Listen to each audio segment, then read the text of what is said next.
I go, I'm putting on. Putting on, putting on. Everywhere I go, I'm putting on. Putting on, putting on. Everywhere I go, I'm putting on. Putting on.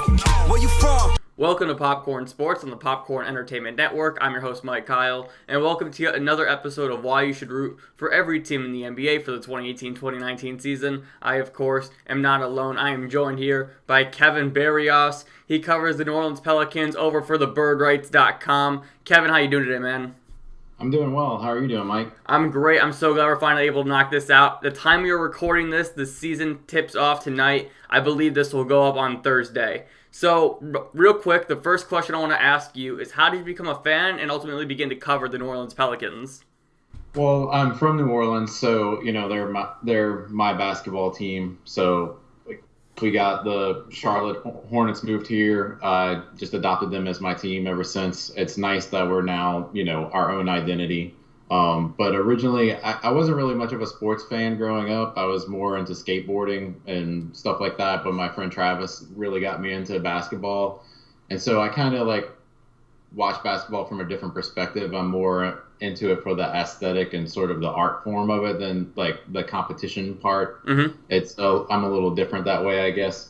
But I always wrote for a music magazine here called Anti-Gravity.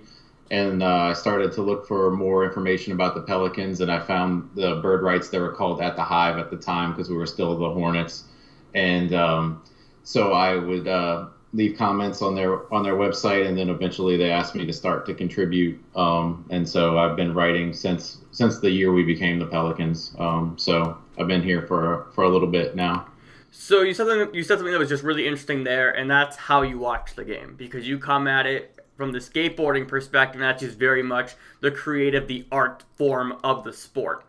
And so with that, how does that impact your view of the game? Because obviously you said you focus on the aesthetic, but what does that look like?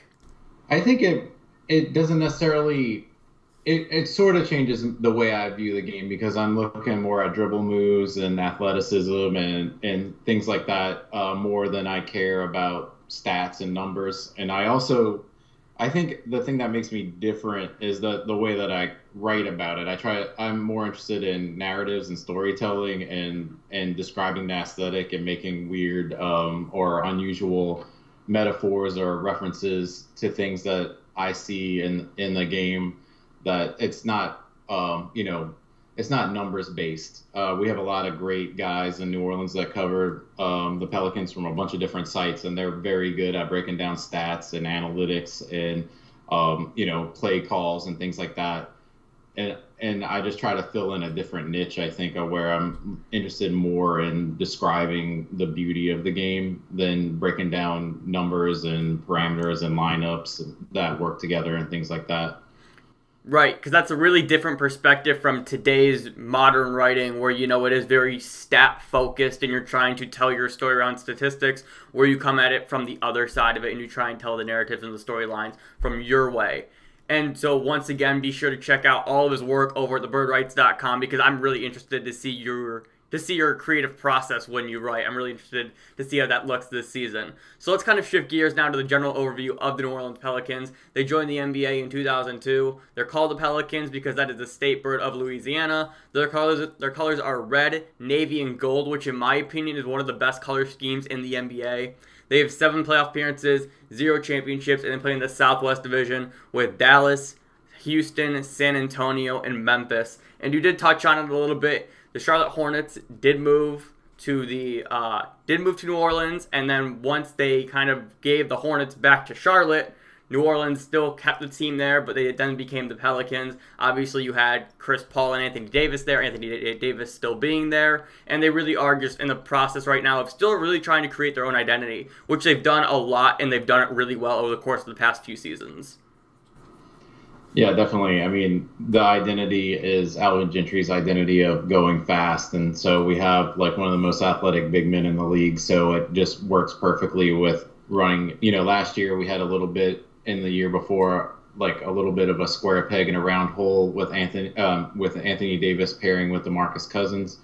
I thought it could have worked, but if you really wanted to play at the speed that Alvin Gentry wants to play in, now the roster is built more to fit what he wants to do, and it highlights the skill set of Anthony Davis very well. So with that, let's just shift gears now into recapping last season. So they went 48-34. They lost in the second round of the Western Conference playoffs, and I just felt really last year they took a step forward as an organization. I really thought that you saw Anthony Davis take that next step. Everyone was kind of waiting for it. And I feel like last year is when you really saw it really come to fruition. And I think this year coming up is going to be another huge one for him as well. You have a lot of MVP talk surrounding Davis. But kind of break down last season for me. What were some things that you liked, something that you didn't like? Just kind of break it down however you want. I think the main thing from last year is because Anthony Davis has been great since he got here. And every year he's made jumps. So talking about Anthony Davis, it's kind of funny. Sometimes we drift away from talking about him on our own podcast and stuff like that, just because he's so great that you start to you can't really say the same things over and over again. You want to focus on other players.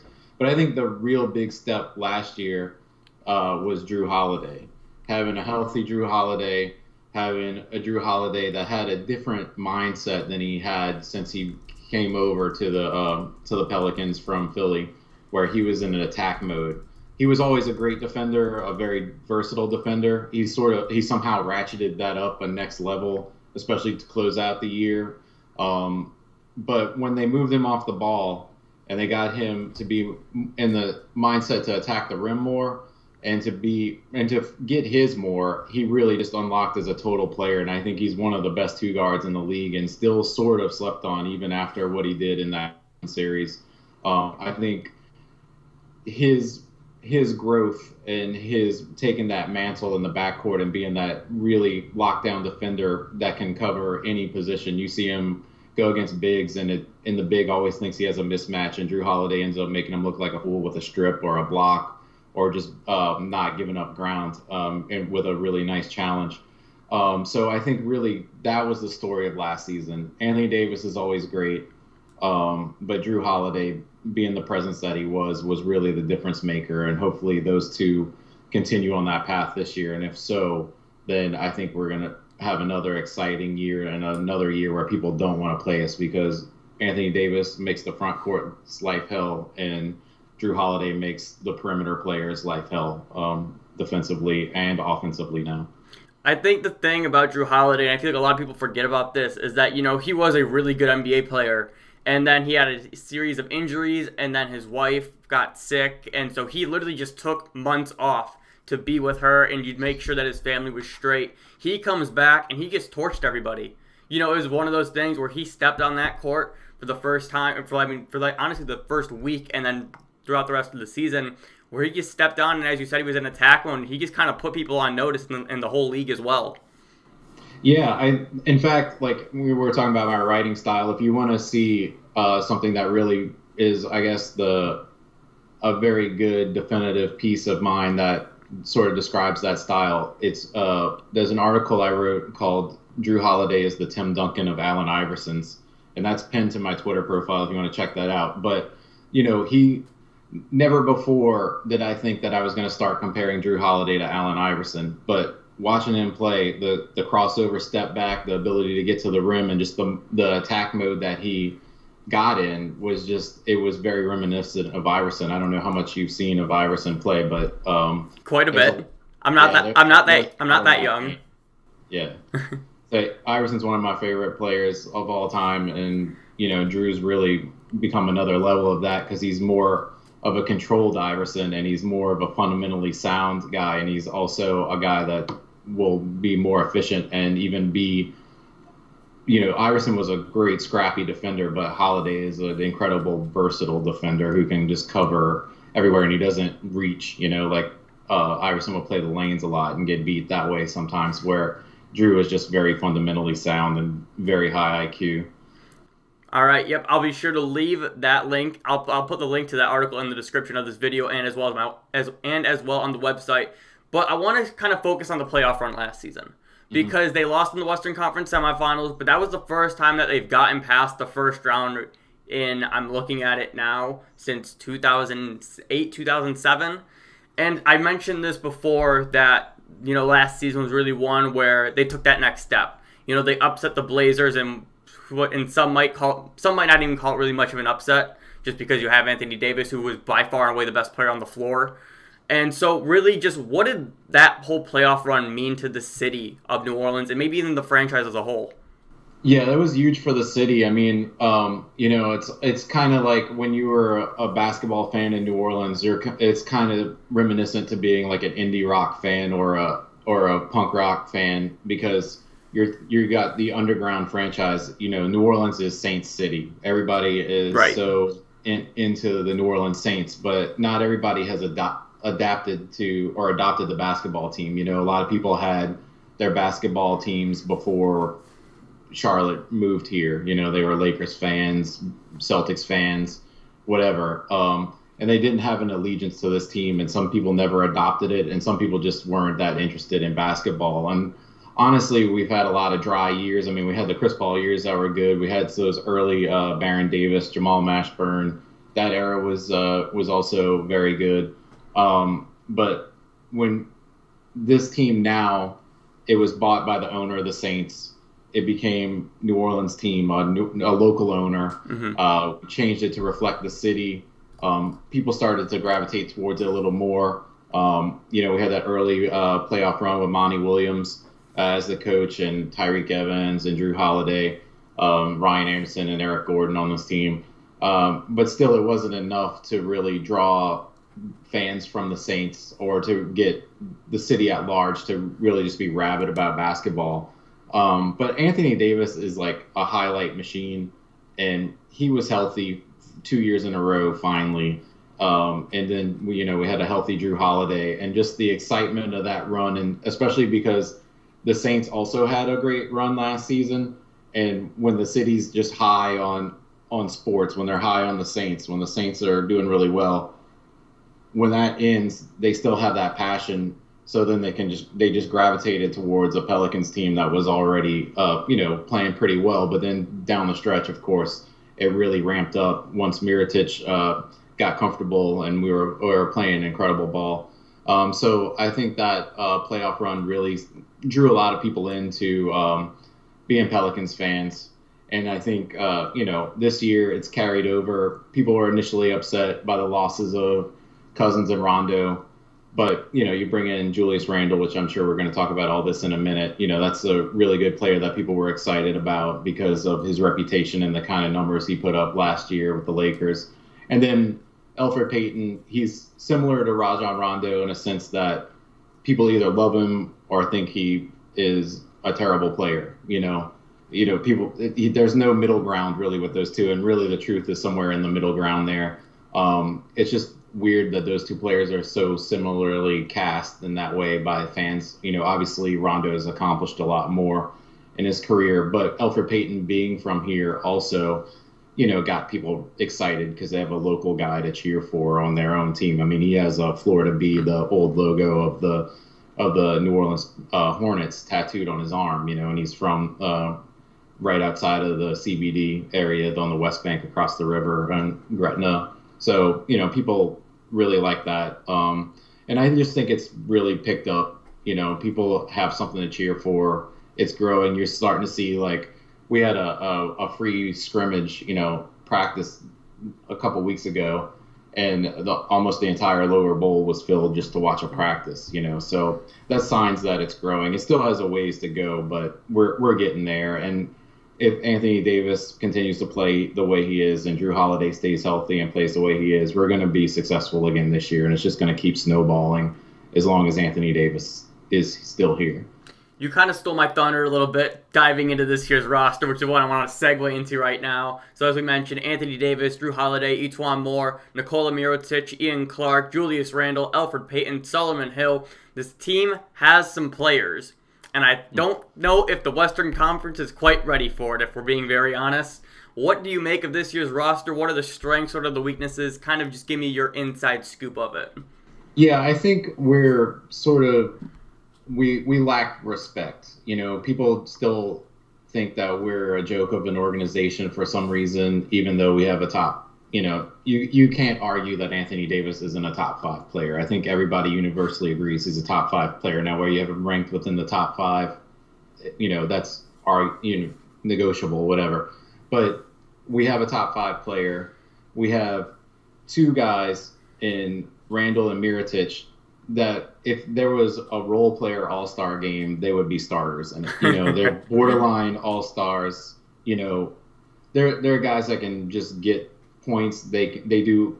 Mirotic is not just a shooter. He cuts. He scores around the basket. He's shown more diversity defensively than I thought he had when he came over and played in Darren Erman's scheme.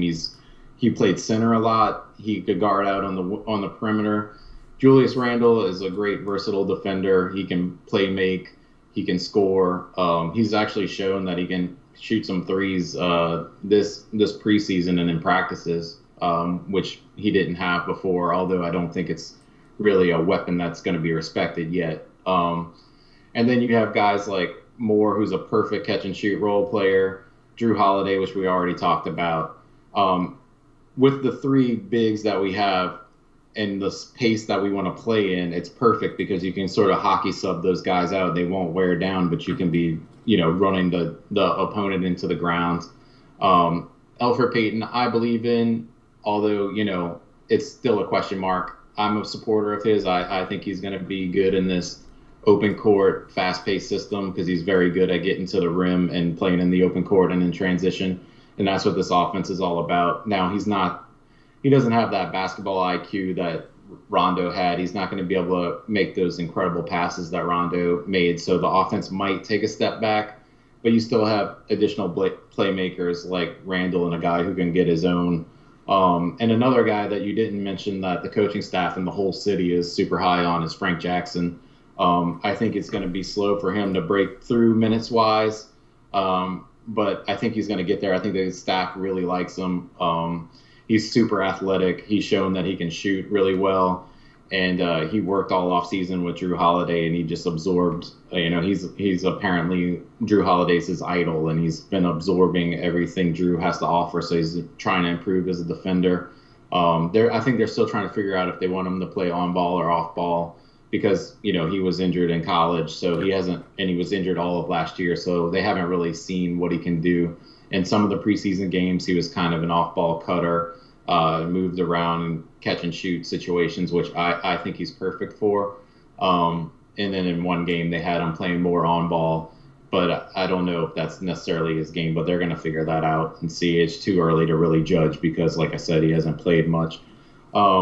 And then, you got Etuan Moore, who's a great role player. He's a great catch-and-shoot guy. He can do a little bit of everything. He works hard defensively. Obviously, he has limitations when guarding bigger wings because we task him with playing the three because the three has always been our area of weakness. We got a healthy Solomon Hill back who is a decent perimeter defender. Sometimes he has moments of greatness. Offensively, he hasn't been able to be a consistent contributor yet. Hoping that changes. If not, there's a lot of talk around here that at some point he'll be paired with another player in a draft pick to add, somebody more proficient on the wing. We just traded to get Wesley Johnson, who also may be aggregated to make a trade. But if not, he's a decent athlete that can shoot well from the corners. Decent defender. So he's an upgrade over what Agenta was and also in our rotation on the wing. And the biggest questions I think are, is Randall going to be able to do enough to replace Rondo? Or are they going to have to shift Jrue Holiday back to on the ball? My theories are that Jrue Holiday is he's good on the ball, but he needs to start off of it. He needs to get into a groove first because we saw last season down the stretch, Rondo would start, but then he wouldn't play in a lot of fourth quarters because he was a defensive liability at times. So Holiday would take over, but he was already in a groove and it worked fine. But when he's tasked with being the initiator from the beginning, he seems to stumble a little bit, which we saw early in the season when Rondo was out and Jrue had to start at the one. But yeah, I think it's a roster built to run. And then, Darius Miller was a guy I was worried about this offseason, but he's looked great in the preseason. He's knocking down threes. He's doing other things. He's driving off the line. He's able to put together a dribble move now, which he didn't really show much of last year. So he's added a little bit to his game. So I think he's also going to be a nice contributor. We have a lot of depth that we didn't have before, ever. So I'm pretty excited. And then we also have Jahlil Okafor, who the coaching staff has been very high on and has, sort of rebuilt his body. And it should be, his skill set doesn't necessarily seem to fit what Alvin Gentry wants to do, but they believe that he's bought into the system. And, he's in shape now, so he should be able to run and contribute. And just, if he can just spell some of those guys a few minutes here or there, they might be able to play the three main bigs together because of the skill sets that they have. And Mirotic being able to stretch the floor, and everybody sort of be able to handle the ball a little bit and have some versatility defensively. So we're going to see how that goes as well. Is there one player that you're really excited to watch this season? I'm really excited about Julius Randle. I think he's going to make a big difference here because of his defensive versatility and his playmaking ability from the post. And he's going to be able to keep Anthony Davis off of having to guard bigger centers. He'll be able to take that beating and let AD, keep him fresher and healthier and get less of those little knocks and dings here and there. I was hoping that you'd say that because I, for one, love Julius Randle. I don't think he was given a quite fair shot as a member of the Lakers. And I just feel like now he just kind of goes into a role with the Pelicans where it's like, he's not going to be fighting for minutes. He will have his role here, and it's going to be a consistent role because I think that was the problem in Los Angeles. He wasn't really able to get into a constant groove, and that's just such an important part of basketball. And so when he does have that defined role with the Pelicans, he should be able to really flourish for the first time in his career. Yeah, I was surprised because I thought he would have been a perfect small ball five to put with LeBron James, but luckily for us, they didn't feel that way because I really think Julius Randle is going to, make a big name for himself this season playing with Anthony Davis and Nikola Mirotic and Jrue Holiday. I hope so too. So now let's kind of shift gears now to the fan base, the fun, the culture surrounding the Pelicans. So as I kind of mentioned earlier, they're an organization that's on the come up, and they are kind of just waiting for AD to propel himself into just world-class superstardom if he isn't already there. Nationally. So what's your take about the fan base, the culture surrounding the Pelicans? You touched on it earlier about how this is really a Saints football town, but now they're really starting to embrace the Pelicans, especially with last year's playoff run. So just what are your thoughts about Pelicans fans in general? Yeah, I think they're cautiously, there's the maniacs, the really fanatics.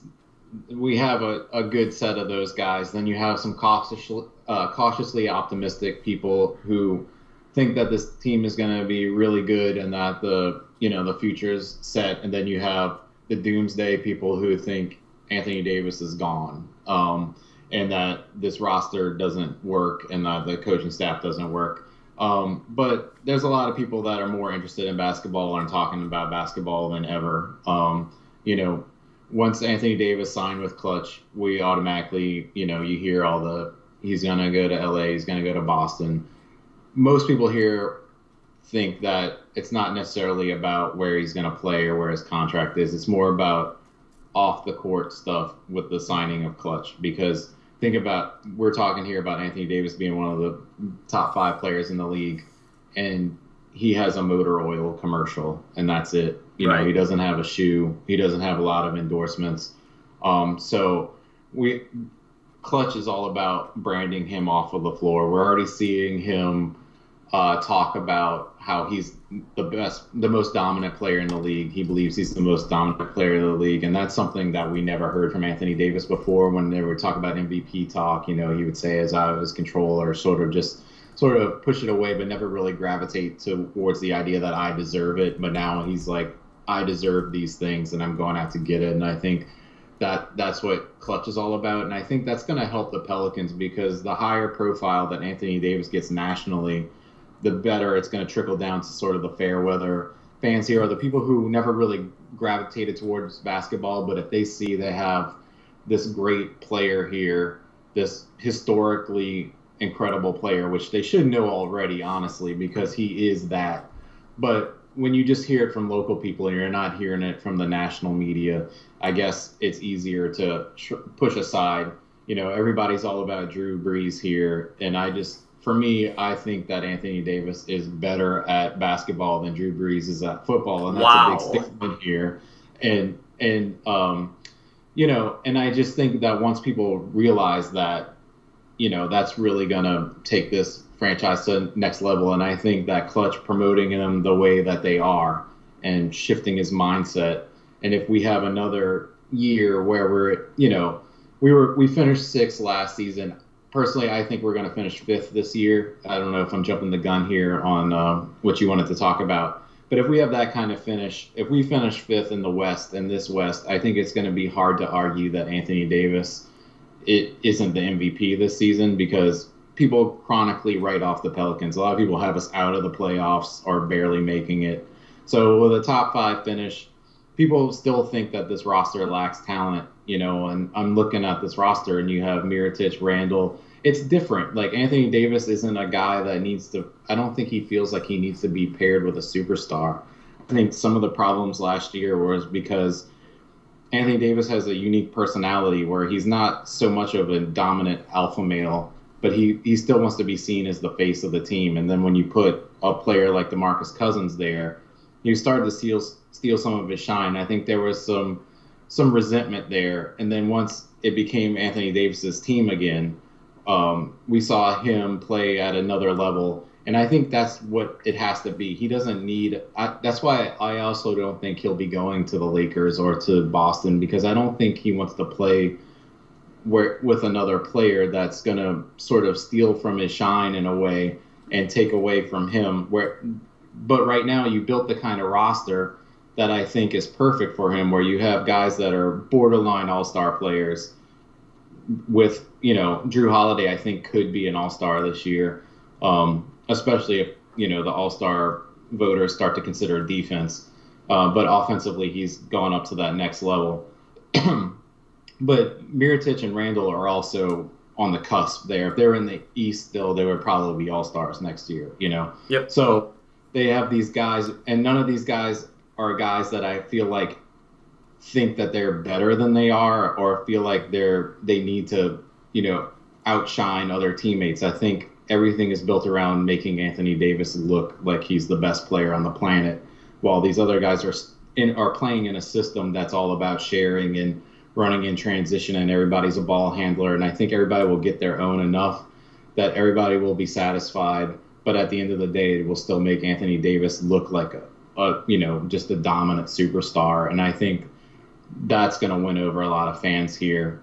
And like I said, we're already starting to see that with, a practice basically selling out the bottom bowl, and, everybody's dying for this first game on Wednesday when we play the Rockets. So, I think it's definitely ramped up here, and we're starting to see a lot more coverage in the mainstream media. It used to always be you had to rely on blogs and podcasts in New Orleans to really get in-depth coverage of the team. But now, we're starting to see bloggers going on the nightly news talking with the normal sportscaster discussing the Pelicans more. I remember before I would be riding to the game in my car, and I would have on the station of the Pelicans, and instead of talking about the Pelicans, they were talking about high school football. But now there's a lot of Pelicans talk on sports talk radio, so it's definitely growing here, which is great. Yeah, there's two things that you touched on that I want to kind of bring back up. The first one was that how Clutch is really going to start utilizing Anthony Davis as more of like a basketball player and a figure in terms of endorsements. And you actually tweeted about an hour ago, there's a report that Devin Booker might be getting his own signature shoe. And you responded, quote, if Booker gets a... Hang on, excuse me. You said, quote, if Booker gets a shoe before Anthony Davis, ... And that was the tweet. And I feel like that's just very accurate because Anthony Davis, as we've mentioned time and time again already, he's just such a damn good basketball player and just a freak athlete. And a lot of people really enjoy him as a personality as well. And so I do think that is interesting that Devin Booker might be getting a shoe before Anthony Davis in terms of that aspect. Now, the other thing that you touched on, and you did kind of jump the gun a little bit, I wanted to ask you what your expectations were for the Pelicans this season. You just raised your hand. Do you have something to add? I was just going to say, even in Anthony Davis's own locker room, Etuan Moore has a signature shoe. I mean, it's for Q4, not Nike, obviously, but it's just interesting that Etuan Moore has a signature shoe before Anthony Davis has. And I know a lot of people will say big men don't sell shoes, but this is a new era. And I just feel like, there's one thing that I think is definitely changing. Everybody's talking about small ball and running like that, but now we're starting to see all these sort of multifaceted big men that are coming in with guard skills, and I think that's going big is actually the next evolution of the NBA. Going back, it's cyclical. Golden State can't last, but even if you look at Golden State, they have big players. They have, they play Andre Iguodala at guard sometimes. Klay Thompson's a big guard. They have big lineups that they played. Kevin Durant, small forward. He's 7 foot tall, small forward. But you look at guys like Giannis, Embiid, Ben Simmons. These guys are coming in. Anthony Davis, obviously, Miles Turner. These are guys that are multifaceted, exciting players, and I think those are guys that have dribble moves, that have jump shots, that have the highlight dunks. So I think that old adage of, big men don't sell shoes is going by the wayside now. So I think it's time for these guys, to start having their signature line, and why not Anthony Davis be the first one, because he's the best one at the moment, And then going back to the second part, my expectations are, I think we'll be the 5th seed. I think, San Antonio is dealing with a lot right now, losing Kawhi. They added DeRozan, of course, but they have a lot of injuries in that backcourt. And people say like, oh yeah, they didn't have Kawhi last year and they added DeRozan, but they also lost Manu and Tony Parker and Danny Green. And that's a big thing in that locker room. Manu was a great player. Obviously, Tony Parker was a great player. He was on the decline. He wasn't as effective as he used to be. But Manu was still pretty effective. But just the culture and the bench coaching and on-court coaching that those two provided, I think it's going to make them take a step back, especially now that they lost Murray and White. So they have a lot of question marks in their backcourt. And then just spacing-wise, they have a lot of mid-range shooters, so that it's going to be an interesting experiment there. So I think that elevates the Pelicans in our division and then also in the conference. But I think, like I said, we retooled, and as long as Elfrid Payton isn't a disaster, I think that will make a leap forward. I think Payton only has to be average, and I think he's going to be a little bit better because Alvin Gentry makes point guards look better. I mean, we saw Tim Frazier look great in a Pelicans uniform, and he just got cut by the Bucks in preseason. He's struggling to hang on to the league, but he looked like a legitimate starter when he played for us. So I think he's going to get the best out of him. I think Darren Erman's going to help him a lot on the defensive end because he's one of those guys that has all the tools to be a great defender, but somehow hasn't put it together yet. And I just think also being in a competitive environment where it's already in a winning situation and he has these other great players that are hard workers is going to keep him motivated, and possibly being back home will help him too. So I expect a really good season from the Pelicans, around the win totals might be around the same as last year just because the West is so difficult, but I think they actually will finish one place higher. All right, Kev, we'll wrap it up with this. You have 30 seconds to pitch anybody why they should be a fan of the New Orleans Pelicans this season. The floor is yours. Because we're filled with athletes that can run the floor, and we're playing the fastest pace possible in the league. So if you want to see up and down the court basketball, fast-paced basketball, 6 seconds or less, then this is for you. You're going to see lots of alley-oops. You're going to see lots of transition. You're going to see lots of drives to the rim, lots of attacks at the rim, and you're going to see great defense. I know it didn't look good in preseason, but they're going to work it out. They have a great scheme, and it's going to be a fun style of basketball to watch for sure. Very well said. The Pelicans are one of the teams I'll be checking out on League Pass this season the most. Ladies and gentlemen, that was Kevin Barrios. You can follow him on Twitter at KevinB4Bounce. That is KevinB4Bounce. He covers the New Orleans Pelicans for thebirdrights.com. Kev, you got anything else to plug? No, not really. I mean, I just put up a really weird series, if you want to check that out, where it's sort of using astrology and Chinese astrology and some modern science combined to do a roster breakdown. It's a 4-part series called Stars Aligned, if you're interested in an alternative way of looking at how players fit with each other. That's there. And then we're rolling out a bunch of roundtables to start our season at the Bird Rights. So check that out. I think we're going to be pumping a lot of content this week. Awesome. All right, guys. Hey, if you guys enjoyed this video, be sure to leave a like and subscribe down below. We're doing this for every team in the NBA, so be sure to stick around for that. And with that, we'll catch you next time.